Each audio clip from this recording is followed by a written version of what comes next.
Bonjour à tous. Bonjour Camille, bonjour à vous. Bonsoir Nathalie. Alors on se retrouve aujourd'hui pour aborder un thème, le thème de l'ascension. Mhm. On a parlé de dimension dans une autre vidéo. Tu nous parlais de de qui tu es, de l'accompagnement que tu proposes.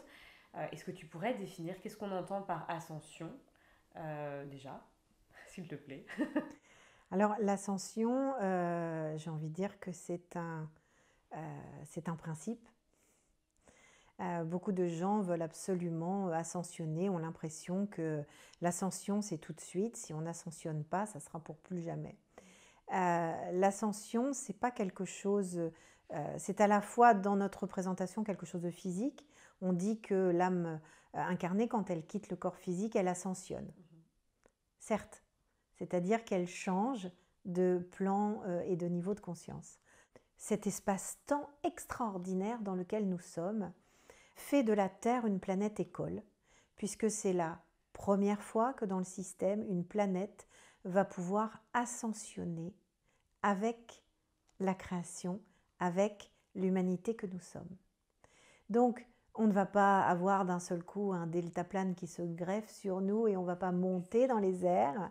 L'ascension, c'est ce retour à l'unité entre ton âme incarnée et ton âme qui est dans les plans non physiques, qui siège en 8e dimension de conscience et qui te permet, à travers ce que tu expérimentes en tant que personne, d'infuser d'amour et de lumière les parts de toi qui sont en souffrance. Avant d'ascensionner, j'aimerais juste faire un petit clin d'œil pour tous ces gens qui disent « je suis attaqué, on m'attaque, on me veut du mal ». Certes, c'est ressenti comme tel et vraiment j'accueille cette perception. Mais il faut savoir que nous avons enfermé nous-mêmes des parts de nous-mêmes dans des jugements. Et comme un enfant qu'on a puni et qu'on a mis dans un placard, eh bien il tambourine jusqu'à temps qu'on l'entende, qu'on reconnaisse qu'il est là et qu'on lui ouvre la porte. Donc, pour avoir eu tout un parcours en alchimie avec un homme très haut placé au Vatican qui a démissionné du Vatican et qui était en charge de tout ce qui était endoctrinement, enfin tout ce qui était magie noire, etc. Lui-même disait que moins de 1% des gens étaient réellement sous emprise. Ah oui. Ce sont nos propres parts de nous-mêmes qui nous plombent. Donc, pour ascensionner, c'est déjà commencer par aller respirer avec ces parts d'ombre. Pour les accueillir, elles ne demandent juste qu'à être accueillies et reconnues. Auquel cas, elles vont passer de ce côté garnement à « ok, j'ai été entendue, j'arrête mon bazar et je m'associe avec les autres ». Et donc, plus on va restaurer ce pont de l'unité avec nous-mêmes, notre personnalité avec notre divinité, plus on va pouvoir monter en fréquence. Et l'ascension, pour faire court, c'est accueillir cette matrice christique. Aujourd'hui, on a une matrice qui est notre corps physique, qui est entouré de corps subtils, et tout cela est plombé par une forme de densité. Ce sont des mémoires qui ont comme cristallisé les flux, puisque nous sommes un cristal liquide, et que du coup, eh bien, c'est lourd, nos sacs, notre matrice est lourde. Et donc, on ne peut pas ascensionner comme ça. Il faut forcément faire un tri, aller respirer avec ce que l'on choisit d'emmener au recyclage, respirer avec ce que l'on choisit de garder et apporter ce qui est cet amour, cette bienveillance, cette gentillesse à ces parts-là, pour effectivement que l'ensemble puisse monter en taux vibratoire et que plus on monte en taux vibratoire, plus on peut accueillir des fréquences de même nature jusqu'à pouvoir établir un nettoyage de sa matrice qui prend plusieurs années et qui permet d'accueillir la matrice christique, qui est pur amour, pure lumière, qui est l'essence, l'amour de ce nous sommes. Et l'amour de ce nous sommes ne juge pas. Si elle le pouvait, elle descendrait de suite dans notre matrice, mais on en mourrait, parce que ça créerait une électrocution énergétique. c'est un peu réducteur, mais c'est de ce principe-là.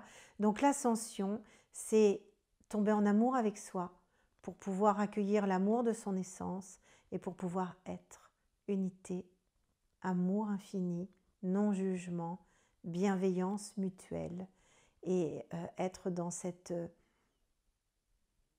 liberté d'être sans attente, sans projection, dans cette certitude qu'on est infiniment aidé, infiniment aimé. Je viens d'un monde de la matière, donc je ne vous dis pas ça pour vous dire que oui, le Père Noël existe. Non, je vous le dis parce que je l'ai vécu, parce que je le vis et parce que c'est tout un processus de nombreuses années, mais je peux partager mon expérience. Et oui, un général des armées peut devenir dans cette bienveillance et cet accueil et ne plus dégainer comme Lucky Luke à la première attaque, mais justement d'avoir cette quiétude en soi et cet amour de soi qui permet de dire « Ok, j'entends ton point de vue, je ne le partage pas, mais si tu veux, on peut en parler. » Parce que forcément, si tu le ressens comme tel, c'est qu'il existe. Et donc, du coup, tu nous parlais d'une dimension 3D, la troisième dimension, que notre moi, notre soi divin est au niveau de la 8e. Oui.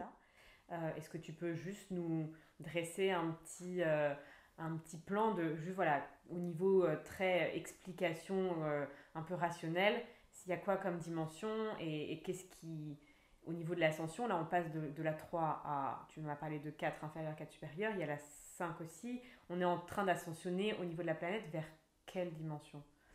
Alors pour vous donner un référentiel, les guides, quels qu'ils soient, ne peuvent pas descendre en dessous de la 5e dimension. Donc quand on ressent, quand on entend, quand on voit, c'est forcément des guides qui peuvent descendre jusqu'à la 5e dimension de conscience. Maintenant, ce que je t'expliquais, c'est que quand tu es en 3e à l'école et que tu as besoin d'un coup de pouce, souvent, tu trouves un prof qui est un étudiant, qui est en terminale ou en maths sup, maths spé. Mais ça veut dire qu'il n'est toujours pas diplômé. Donc, jusqu'à la 8e dimension de conscience, les énergies qui vont nous guider sont des énergies plus avancées que nous, plus ascensionnées que nous, mais pas encore arrivées. Okay. D'accord ? Donc, 4e dimension inférieure, il est dit que c'est le monde des enfers. Supérieure, il est dit que c'est le monde des paradis. Ensuite, on passe en 5e dimension, là où il y a beaucoup plus déjà de lumière. Puis 6e dimension. Et on retrouve la conscience d'unité en 7e dimension de conscience. Nos âmes, dans les plans non physiques, séjournent en 8e dimension de conscience, là où il n'y a que l'énergie d'amour infini, le non-jugement et le pardon. Okay. Après, voilà, il y a d'autres niveaux de conscience. Pour moi, en 8e dimension de conscience, j'y situe la présence je suis, donc l'âme dans les plans non physiques, mais tu as ton soi divin qui va se trouver en 12e, 13e dimension. Il est dit, mais c'est selon les perceptions de chacun, hein, parce qu'il y a des gens qui découpent chaque plan de conscience. Donc parfois on dit, oh, je suis arrivée au 100e. Pour moi, et j'ai un peu d'expérience, aujourd'hui, je ne crois pas encore que ce soit possible de dépasser la 15e dimension de conscience. On peut faire des sauts de puce dans des dimensions, mais je pense qu'aujourd'hui, l'humanité ne tient déjà pas longtemps en 7e dimension. Donc aller au-delà me semble un peu... Mais pour moi, le soi divin est au niveau de la 12e, 13e dimension de conscience. Okay. Mais il y en a 352. D'accord. Et donc du coup, on fera le lien dans une autre vidéo avec les niveaux de pensée, oui, qui sont liés aussi au niveau des dimensions. Donc voilà, on vous invite à aller regarder. Donc là, on vous a présenté, on a pu discuter avec Nathalie du côté de l'ascension, des dimensions. Et on va faire le lien dans une autre vidéo sur les niveaux de pensée et quel niveau de pensée se retrouve au niveau de quelle dimension. Et comment on peut mesurer si on est plutôt orienté vers le haut ou vers le bas, selon notre qualité de pensée, selon l'endroit où se situe notre mental. Voilà, super, merci. Merci à toi. Merci à vous.